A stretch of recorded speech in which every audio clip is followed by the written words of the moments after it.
Good evening and welcome to Perspective. Tonight we talk about Pakistan's hard-hitting response to Indian allegations of Pakistan sponsoring terrorism. We will of course be talking about their attempt to deflect attention from interference. If we look at Afghanistan, if we look at what's happening in Kashmir, if we look at even what's happened in Canada. We saw the address of the Prime Minister at UNGA when he spoke about the sacrifices Pakistan has made in combating terrorism. More than 90,000 lives have been lost by our armed personnel, our civilians, in our attempt to thwart these kind of terrorist activities that keep happening from across the border. Let's hear what the Prime Minister said. Today we face externally sponsored terrorism, particularly from foreign-funded groups such as the TTP, Fitna al-Khawarij, Fitna al-Hindustan, BLA, and its Majid Brigade. Operating from Afghan soil, these groups are responsible for some of the most heinous attacks inside Pakistan. Later, we move on to what the US prosecutors have said that Indian spy network that has plotted to assassinate Sikh separatist leader Gurprat Want Singh in New York. We'll be talking about, of course, the involvement of their ex-intelligence officer Yadav that seems to be at the center. And of course, is this not a case in point for the kind of perpetration of terrorism that is ensued by India across the globe? I have with me today Khurram Dastagir, who's former federal minister. Thank you for being with us today. We also have with us Imran Ali Chaudhry, the former ambassador. Thank you for joining us. And later on we'll have Shazia Malik, who's a foreign journalist in Toronto. I'm going to start off with Mr. Dastagir here and go on to the kind of response that Pakistan has given, and also if we look at what's happened as far as India is concerned, not just limiting it to what's happening within Pakistan by the constant attempts of terrorism, but what about around the globe, and the fact that their story is now forever tainted in the eyes of the world, is it not? Ji Khurram Sahab. One of the things that one of the lessons that one could draw from those 4 days in May during Mark-e-Haq is that the Indian response afterwards in their media interactions and the delegation that they sent abroad, that India seems to be stuck like a broken record on tainting Pakistan with cross-border terrorism. And they seem to be stuck in the past, which is no longer relevant to the current reality.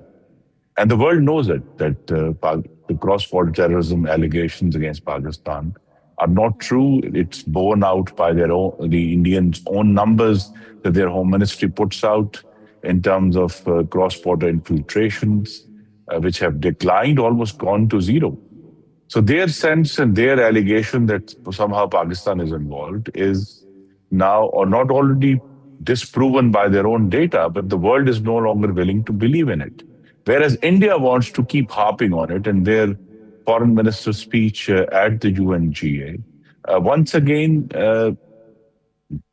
was stuck like a broken record and making the same old allegations that they have been making for nearly the past quarter century or even earlier. Whereas Pakistan, I think it's very clear to the world now, has moved on. And Pakistan has been the transparency Pakistan displayed during the war and after the war.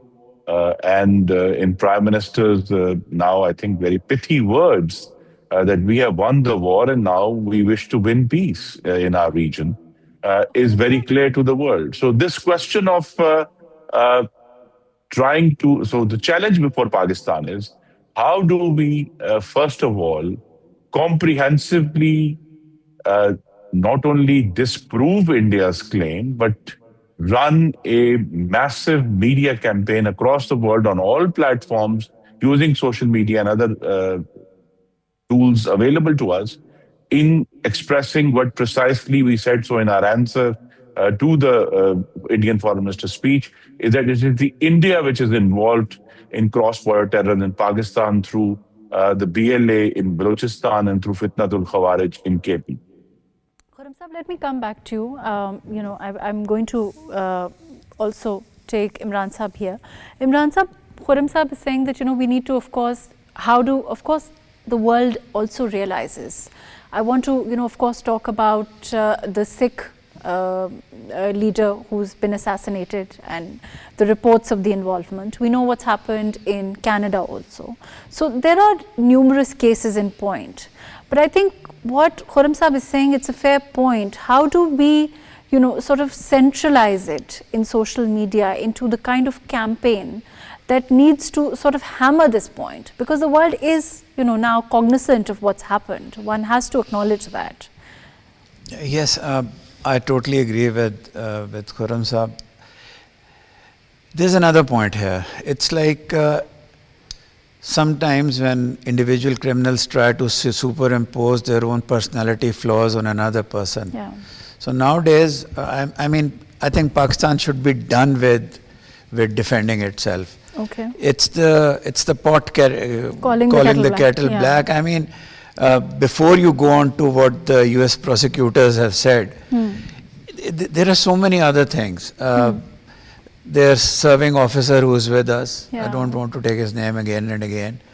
But more importantly, during Marka-e-Haq, as the former minister just said, if you would look at the media, which was the pro-government media, they call the Majid Brigade their own on TV. They cry and shout out for BLA. Every killing in Balochistan is celebrated by not only by the Republic TV, but by other television channels also. So I mean, their interference, it's an assassination state. Yeah. I wouldn't even call it a terror state. It's an assassination state. And later on, when you'll discuss this, the latest in the US, you'll be surprised at the vocabulary used. Plane loads and all.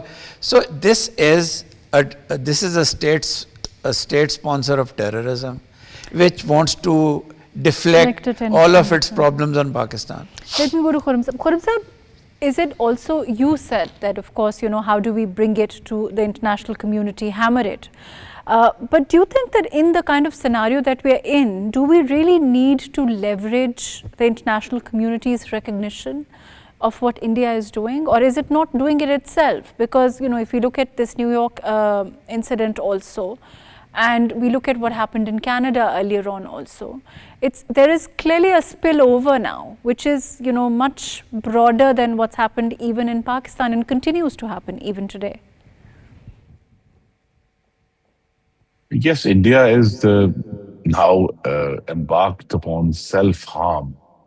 But the challenge in the 21st century is to summarize and visually present India's crimes to the world. And it's not a 1 month effort or a 1 year effort. It should be a consistent effort. And I'll just remind your audience to what the Disinfo Lab did in Europe against Pakistan. It was a multi-year project using multiple fake websites, fake IDs, fake accounts. And the whole purpose was to use that disinformation to continue harping upon Pakistan as a sponsor of cross-border terrorism. What has materially changed in the last few years is that the West and the United States have abandoned Afghanistan. And having abandoned Afghanistan, the Indian narrative no longer feeds into that stream of mistrust that was emanating from the Western and ISAF forces' presence in Afghanistan. So once those are removed, I think India finds itself isolated. It's very clear after Marka-e-Haq. And the fact that this constant blackening of Pakistan's name is no longer working in the new geopolitics because it is not being resonated by any other major power. It used to be that India was feeding into the US suspicions of Pakistan, and that suspicion was fed through their media and through news stories. Now that uh, the US has been out of Afghanistan for more than 4 years, there's no longer this constant stream of news stories that are coming out.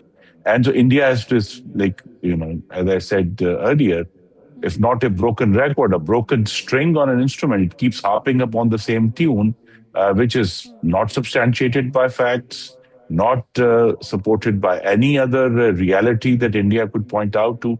When in fact, I think one of the another major themes that we have to bring out in our campaign against India, which is absolutely necessary and essential to be done, is the fact that even if you talk about Pahalgam and earlier Pulwama and whatever other incidents, so far India has not been able to demonstrate even a shred of evidence that Pulwama was connected in any way to Pakistan. That it earlier Pathankot or any of these incidents that they keep citing as reasons for going to war are in fact as of today, none of them has been proven to be in any way connected to Pakistan. And this question of, I think, the next part of the campaign that we need to run is that not only India is lying to the world when it comes to Pakistan's sponsoring of terrorism, the fact is that this fake excuse could lead to nuclear war between two neighbors. I mean, you claim an incident, you blame Pakistan, and could this ever be an excuse to start lobbing missiles on your neighboring nuclear power? That's highly irresponsible behavior. So it's not just a question of media and propaganda, it has real consequences. But Khurram Sahib, the fact that, of course, we saw the intervention of the US president in this, and then subsequently we saw denial from India. There is still that denial, and they continue to say that this is not, this is a pause, and that this is not a ceasefire. There were a lot of things that were said post Pahalgam, if you remember, and then of course multiple refutations that not only came from the US president himself when he continued to say that yes, he had intervened. Is this not a sign of a flailing foreign policy, of diplomatic relationships, that India itself it's costing them, this disregard for what is the actual situation and their responsibility of perpetrating terrorism all round? Yes, the fundamental fact is that by grace of Allah Almighty and the leadership provided by Prime Minister Shehbaz Sharif and Field Marshal Asim Munir, Pakistan has moved on. It has all those attitudes of the past that used to bring mistrust and suspicion from the United States are no longer there. And whereas India seems to be mired in its past and what it thought worked for it. I mean, I'll just remind again your audience that when in 2019 there was an incident, there was an immediate condemnation of Pakistan by the United States 6 years ago, without any investigation, because they were in Afghanistan and they wanted to somehow keep pressurizing Pakistan on that account. Now that is no longer true. So India finds that it is a sole voice it's very signal fact to note that apart from Israel, not a single country across the world in any way supported India's contention against Pakistan. So it's actually India that is, through its unrealistic foreign policy and a foreign policy based upon a Hindutva prejudice and hate, find itself isolated, and Pakistan is now one could say in a diplomatic sweet spot in which the Pakistani Prime Minister has met just in the last few weeks not only the Russian President Vladimir Putin, he's been there in Beijing and met President Xi Jinping of China, and now he's met Donald Trump personally. So all this Pakistan diplomacy is bearing route where India is finding itself unsupported and isolated. Khurram Sahib, is this also, we know what the Prime Minister had said at UNGA. He still talked about the fact that we want peace, which is something that we maintained even post Pahalgam. We said that, look, we've demonstrated what we could have done, what we can do, what we are capable of doing if you mess with us, but we want peace. We are a peaceful nation and we want the geopolitics of the region to remain peaceful overall. Do you think, and the reaction that's come from across the border, do you think it's the domestic reasons, of course, and also, secondly, are you looking at a spillover effect? We know what's happening in Ladakh. We know, of course, the Bihar elections also. How do you link all of this, as on the domestic front for India and Modi's continued attempts to assault Pakistan? The Prime Minister has demonstrated that it takes courage to win a war, but it takes even greater courage to seek peace. And by his very courageous and I would say statesman-like offer of talks to India, he has again put Indians on the mat, saying that if they're really interested in peace, then Pakistan could be there at the table. But India again is stuck in the rut of cross-border terrorism and not talking to Pakistan. And it is finding to its cost that the world doesn't support it. The world doesn't support this war-mongering that is coming out. And this war-mongering, as I said earlier, is coming out not of any strategic calculation by India. All its strategic calculation would say not to go to war against Pakistan and not to continue the war-mongering stance that it has taken. But what it continues to do is, what it's doing is, because of its domestic compulsions. So this, one of the reasons that I think Prime Minister Shehbaz Sharif made that offer, but he also realizes that India is no longer thinking strategically or trying to achieve some foreign policy aim. It is now the Hindutva government in Delhi is acting purely out of spite, out of anti-Pakistan and anti-Islamic hate, and of course, it's Hindutva prejudices. And those, when you act out of prejudice, it's extremely irrational and unpredictable. And it's that irrationality and predictability that is trying to forestall, because as I keep reminding many of our friends across the border, is that the irresponsibility that is being displayed, daily by India, could have very fatal consequences for the region.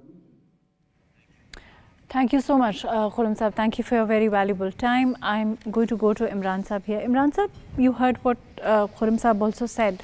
In terms of diplomacy, we talk about diplomatic failures as far as India is concerned. Of course, they're not cognizant, they don't seem to be cognizant of what's happening around the world, the way that relationships are changing, the way that alignments, strategic alignments are also changing. If you look at the UNGA, Modi's absence itself seems to have sparked a controversy of, the fact that he really had nothing to say. There's that whole question that is being raised within India about, their alliance with Israel and their inability to condemn the tyranny that has happened in Gaza. So there's a very real spillover effect domestically. How are you looking at that? How do you look at what's happening in Ladakh also?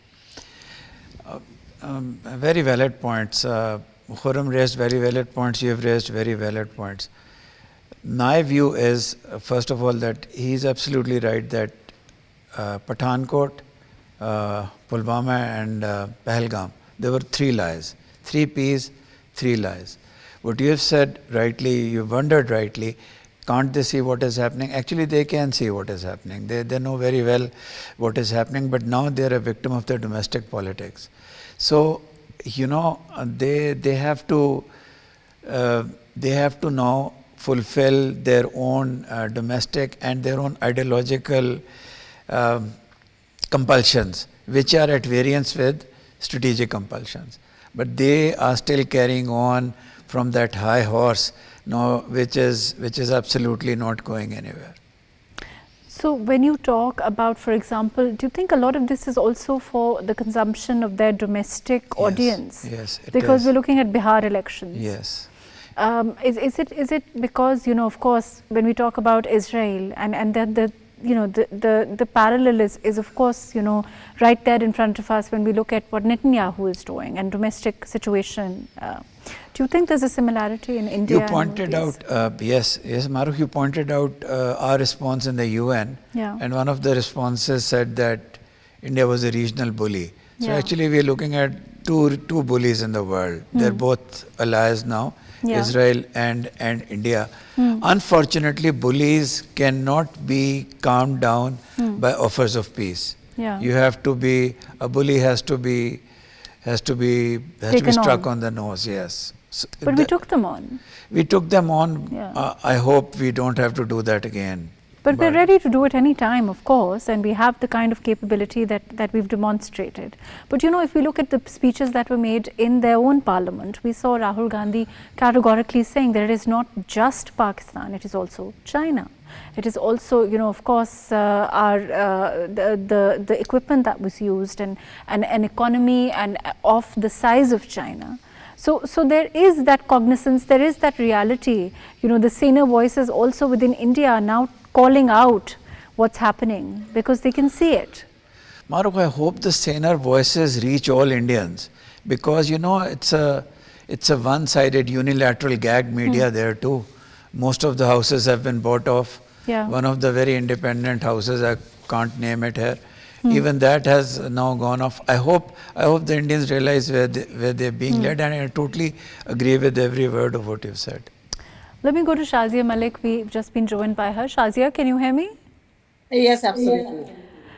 Shazia, as far as this, let's move on and talk about, of course, what's come out in the assassination that happened, and of course, the fact that Yadav was involved, Indian involvement, again, the perpetration of terrorism that seems to have extended to, all corners of the world. Now, how do you see this connection between India targeting these Sikh activists abroad and, the way that it was done, what has been unveiled at this time, and of course, its impact itself on already, the relationship between the US, Washington and Delhi seems to be, going through problems.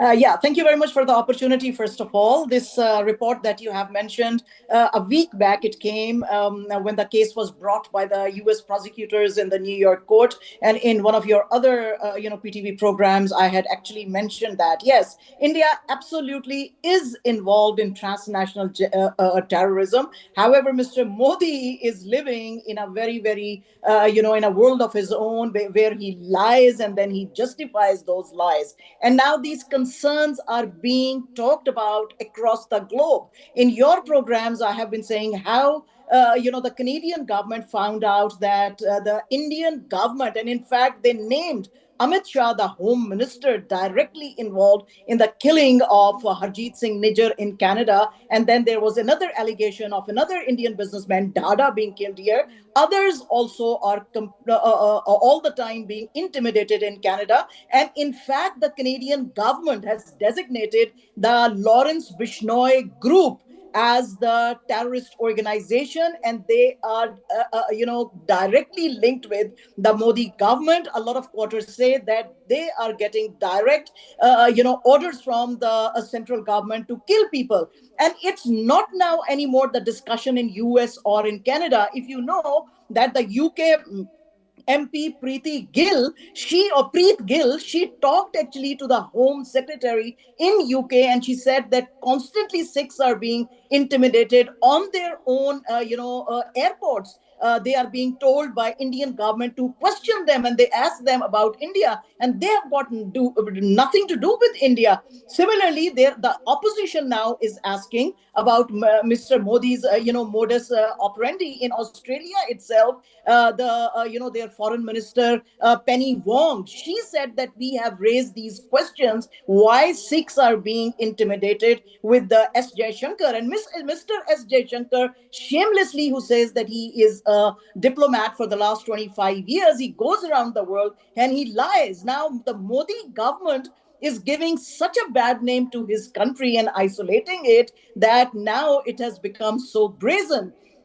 And just recently, also, there have been discussions here in Canada. I myself personally have been talking to the Sikh leaders here in Canada, and they said that, well, the police, catches one culprit or the other, but they need to tackle head on with the Indian government itself, because that is the main source of transnational terrorism. I'm sure you might have heard this Guardian story, and it was a full investigative story where they had written how the Indian government is now actually paying people inside Pakistan to kill those they don't like. And similarly, they are doing everything here as well. They have started thinking that they are either Israel or Mossad or some other bigger agency, and they can do anything that they wish to. There was another very on that note, let me come back to you. I'm going to go to Imran Sahib. Imran Sahib, you heard what Shazia is saying. She's also talking about, of course, what is being said around the world.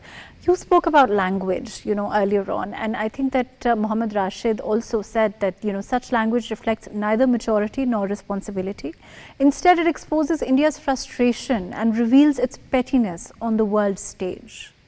Do you think that itself, when we talk about exposing itself, that larger theme is prevalent in everything that India is doing? It seems to have come to a point where now, what Shazia is saying, whether we look at what's happened in this latest story, the assassination itself, and the fact that the links go to Yadav, is it going to, in your opinion, impact the relationship between Washington and New Delhi? I think very different factors have impacted the relationship already, but this is going to hurt too. Okay. Because this is the U.S. prosecutor's office investigated. They don't start anything until they have ample proof. Yes, and one language which you just mentioned, which we told to the world in New York. The other is, I will send a plane load of weapons for you. That's what the U.S. prosecutor said. So you're sending plane loads of weapons. And Mr. Jaishankar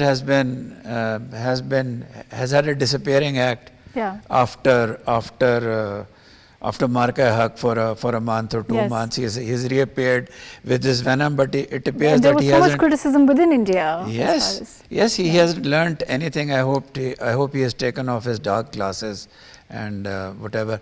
So very well brought out by Shazia about the worldwide sort of disenchantment with India. And their anchors are worrying about. If you listen to them, they say, why are we getting bad publicity in Japan sometimes somewhere else? Because you've taken your country down an ideological road to nowhere. You prosecute Muslims in your own country. But is it also an inability to comprehend their own place in the world? The hubris or illusions of grandeur, or their own mass importance in the eyes of the world. Very profound, very profound. Once you don't comprehend where you actually are, and you have these grandiose ideas. Absolutely correct. So they had started thinking of themselves as power number 3 or something like that, and that they would just run roughshod over Pakistan in conventional forces. They could hit us anywhere. And so I think the swag has been brought down with a big thump, but still the feeling is not getting inside them that this is not the case. There are many rational Indians.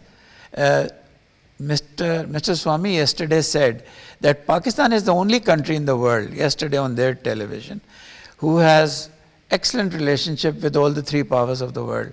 That is Russia, China and the US. And he asked them to wake up, but I hope his telecast goes around in the rest of India. So you're right, very profound that they have an inflated they give themselves an inflated account of themselves. Either they, in their mind, they were either China or they were US, or, and even in Pahalgam, we saw what happened. Yes. Let me include Shazia in this. Shazia, is it, in your opinion, going to as far as, expecting India to behave like a reasonable neighbor. We keep on extending a hand of peace, I would say, with the Prime Minister saying at the UNGA that we want peace. It is a time for multilateralism, as far as the world is concerned. It is time for togetherness. This is something that the Prime Minister of Pakistan repeatedly said at the UNGA. But that doesn't seem to have resonated, or it doesn't seem to be resonating with a country like India. So, what Imran Sahib here is saying, that with a bully like India, the response has to be, more aggressive. And of course, Pakistan doesn't want that. That's also seeping into cricket, if we see, of course, the match that is in progress at this time also. But overall, we know that, what's happened. They're politicizing a game like cricket also. There's that kind of acrimony, aggressiveness everywhere, right? Yes, this is a very good question. Now, I am going to take something from BJP itself. The BJP slogan is Modi hai to mumkin hai. Yes, if it is transnational terrorism, Modi hai to mumkin hai. If it is isolating India in the world, Modi hai to mumkin hai. If using its own army, whether it is Mizoram or it is Kashmir or it is Punjab or it is Goa, to kill its own people, Modi hai to mumkin hai. If it is spreading lies in the world and then justify them and bringing their very respected even military generals and asking generals like Mr. Singh to lie on their behalf, Modi hai to mumkin hai. They have been lying from the very beginning, the day he came in power. So all these things are Modi hai to mumkin hai. Of course, I agree with BJP on this. You might have seen the report of Genocide Watch, where they said that India now is at the organization level of genocide, that they are one of the only democracies, perhaps so-called, if they have any democracy in their country, which I doubt very much. They said that they are at organization level of genocide in the country. So that is the only democratic so-called country that is using military against its own people. So if Pakistan complains, or Canada complains, or UK, or Australia or US, they should also see what Mr. Modi and his government and his cronies are doing inside the country. The main problem is that India up till now was a democracy. There used to be some discussions in the parliament, and they used to take those things into account. At the moment, India is just run by 4 people. That is Mr. Modi himself, his Home Minister Amit Shah, then Gautam Adani and Mukesh Ambani. And as a result, they have just, put the ideas of, or stop taking the ideas of the opposition. And that is why opposition in India is so very upset with Mr. Modi. People here only talk about the Congress leaders, Sonia Gandhi and Rahul Gandhi and Priyanka Gandhi and Jairam Ramesh and Pawan Khera. No, it is not true. It is the whole opposition that is speaking against Mr. Modi's policies, and they are even questioning where are they standing, the way they have been isolated. So it is whether it is our Didi, which is the best. Also, even people like Barkha Dutt talking or questioning what's happening, with the decisions that Modi is taking. I want to let me come back to you, Imran Sahib. Do you think that this killing of that we've seen, as far as this, does it expose, of course, a broader plot? There's no doubt about that, in terms of this kind of terrorism that's happened at the hands of India with multiple nations. But do you think that there is a growing concern in, for example, the West? If we look at what's happened in Canada, US, Nepal, whatever, the whole landscape of these kind of these kind of activities, because of course it is about territorial integrity. It is about this interference that runs at the hand of raw, and this exposes it on a very deep level. When you said this is a truckload of weapons we talk about, or we talk about the money that was the exchange of money, all of that. So do you think that kind of concern is going to run with all, as far as the West is concerned? It should. Mahesh, it should. Till now, what has happened is that the larger market of India has sort of obfuscated these things. But the fact that the US prosecutor has taken it up, it probably means that it had a nod from the executive, the US executive. I Okay. think they've had enough. They've had enough, and the sort of testimony, it's a very damning testimony. Yeah. It mentions the research and analysis wing for what it is. Yeah. And the fact, I think they should. What happens is that the Western democracies have a 48, 72 hour news cycle. But now their state should understand that if this bully is not stopped, it's their territorial integrity, it's their citizens, whether they are of Sikh origin or of Muslim origin. But when we talk about the US, for example, and we talk about their foreign policy, the shift, from, even if we look at Donald Trump's first term, and consistently for years has been pro-India.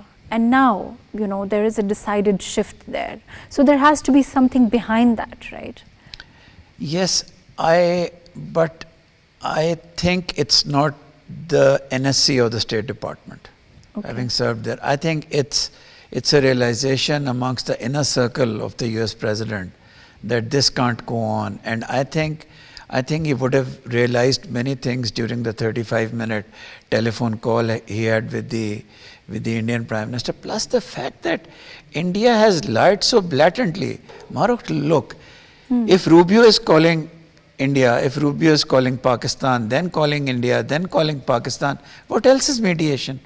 Yeah. And they're saying the US did not mediate. Who were you calling the cows in India? Who were you calling? They were calling you. You were talking to them about a conflict you had with Pakistan.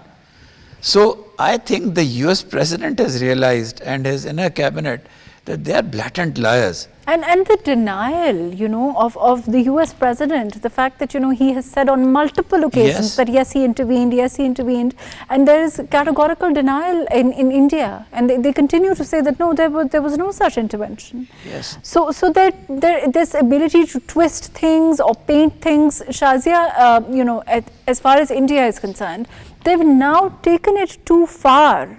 Do you think it's going to extend into what's happening in Kashmir also? Oh, yes, absolutely. Like I just said in the first round of answers, that now the world is talking about it. In UK, just recently, an activist by the name of Avtar Singh Khanda, he has been talking to the UK government now very, very openly. And like Preet Gill, that I took the name earlier, that they are now, what the Modi government is doing, the way they are harassing people across the globe. Of course, all those scenes can now be seen in India itself. There is widespread discontent. And now, like I was trying to say in the last question also, the opposition is asking what's going on, Mr. Modi. So it is not only Congress that is questioning him. It is Abhishek Banerjee of TMC. It is our Didi, the West Bengal, Chief Minister Mamta Banerjee. She's called their Didi, so I also called her Didi. So Didi is also asking. Even, some time back, they had these alliance with Shiv Sena. So Uddhav Thackeray also is asking. P. Chidambaram is asking. So everybody is asking the Modi government in India what's going on, and its repercussions are going to spread. And that is why you need to read an extremely interesting article by Jawahar Sirkar that has come in The Wire, where he has written the reasons why they are constantly lying. And because of those lies, why is India constantly getting, this isolated in the world? There was another very interesting story in the Times magazine, and that was written by Simranjeet Singh, where he said why Mr. Modi is killing not only Sikhs, but there are other minorities which are, as we say in Urdu, very dukhi, of course, in India. So people are not happy, and they are being now seen in the world. That is why during this false flag operation, this Operation Sindhur and Pahalgam, nobody stood with India. Somewhat Russia and France, talked about, siding with India. The rest 70 countries where Mr. Modi went and visited and hugged people and kissed and, took their hands in his hands and roamed around in their gardens. Not a single country, not a single media house internationally stood with India. Isn't it very surprising? I mean, I need to ask India and the Modi government a very, very important question. I mean, before Mr. Modi came, terrorists had names, whether they were wrong or right, like Afzal Guru and all those things. How is it that since Mr. Modi has come, terrorists don't have any names? They just come in front of their Indian public and they say, oh, there were some terrorists who entered Kashmir and other places. They had some relationship with, Pakistan. And so where are the names? The opposition is asking, what is the name of those terrorists? And that is why I mentioned earlier the Guardian story.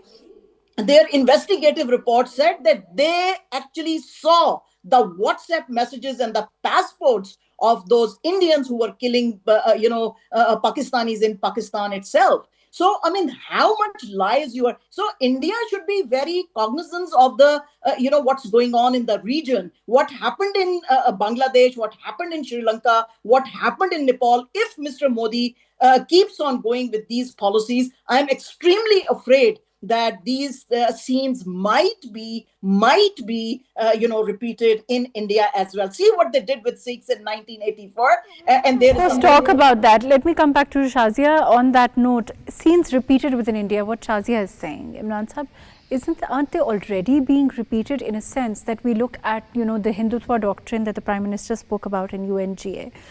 It is the spillover effect. Ladakh, and of course, we saw what's happening in Kashmir.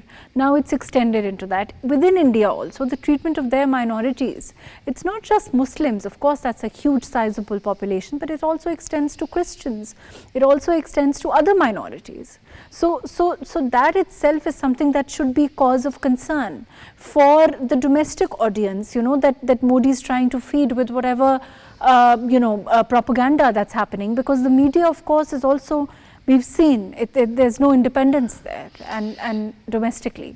Yes, Mahrukh, as you mentioned, Ladakh is very important. Now, in Ladakh, it's not a Muslim issue. Yeah. And Ladakh's playbook is the same as what they did in Kashmir. Yeah. So it means that the steps they took in Kashmir, they're going to backfire. At that time, maybe not, but gradually resentment is building up. The suppression or the attempt to suppress is not working now. Yes. You can't run states with the help of the BSF and RAW and the Indian Army. And I also wanted to, in line with what Shazia and you just said, I think they've even embarrassed their armed forces. The air chief, after discussing everything under the sun, like Air Force welfare and others, in the end he said, and 5 aircraft, we shot down 5 Pakistani aircraft and the that stuff. So they're even embarrassing, and in their own press briefings there was dissonance.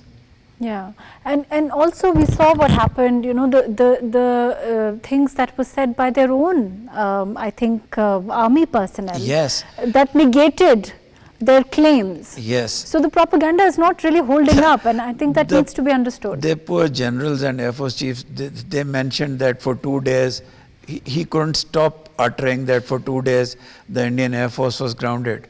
And then that, yes, there are losses, but so that's why I'm saying I am pretty sure that they have embarrassed professional soldiers, professional Indian soldiers, and I think they've gone on too far, too long. But it's not really going to stop. I mean, of course, as far as it isn't going to stop.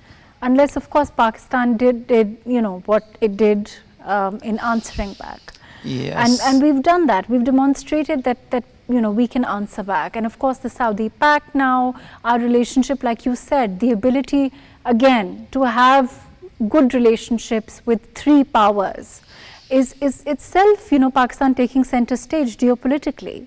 Yes, we are, and I think I don't think they will stop. Like you said, I wish I could say that there some sense would, till the time there is a change in government which is a bit far away. I don't think they're going to stop. We'll have to be very cognizant of our frontiers and defend ourselves. And as Khurram Sahib said, to propagate everywhere in the world what they're doing, which is an assassination state. Shazia, of course, you know what's happening. India is its own worst enemy by what they're exposing.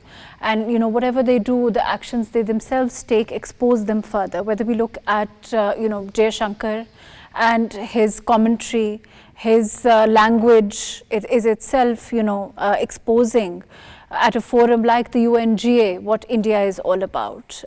Their media during the Pahalgam saga, they have also clearly exposed their own media and its limitations and its larger vituperativeness, whatever one may call it. The question is that, is the world going to do anything, in your opinion?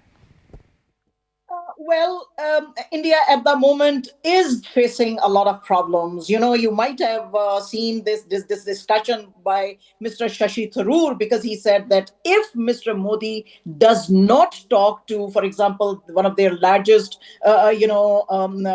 trade partners, that is US, with whom they have about something like $90 billion worth of trade, they are going to really suffer a lot. Then China. Now, when India saw that, US is not really caring for them, they have now turned to China. China says, yes, okay, fine. We will do all kinds of trades with you. But as far as Ladakh is concerned, we are not moving back. Okay. Then with France, then with US, then with Canada, so all the nations are now in a position where they see India, as Mr. Trump says, that India is a bully. Remember his remarks? So they also are being very cautious. They don't really want to annoy Mr. Trump. And Mr. Trump's administration has been constantly saying that India is taking all this oil from Russia and they are not really complying with what we are saying. So as there are US tariffs on all the other countries, so other countries are now being treading very, very cautiously with India. They don't want to, like I just said, annoy Mr. Trump by forging very close ties with them.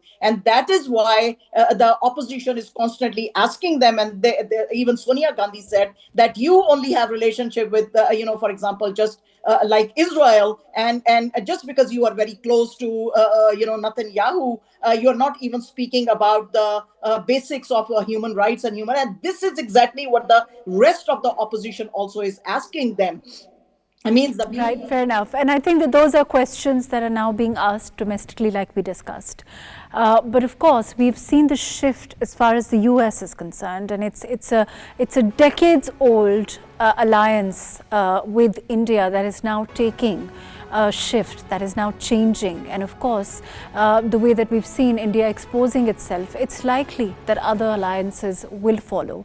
Of course, at this time, it seems only to have that one friend, which is Israel, and questions being asked domestically about whether and when we will see some kind of a condemnation for what's happening in Gaza. So, as far as Pakistan is concerned, of course, we stand vindicated. On that note, thank you so much for joining us today on Perspective.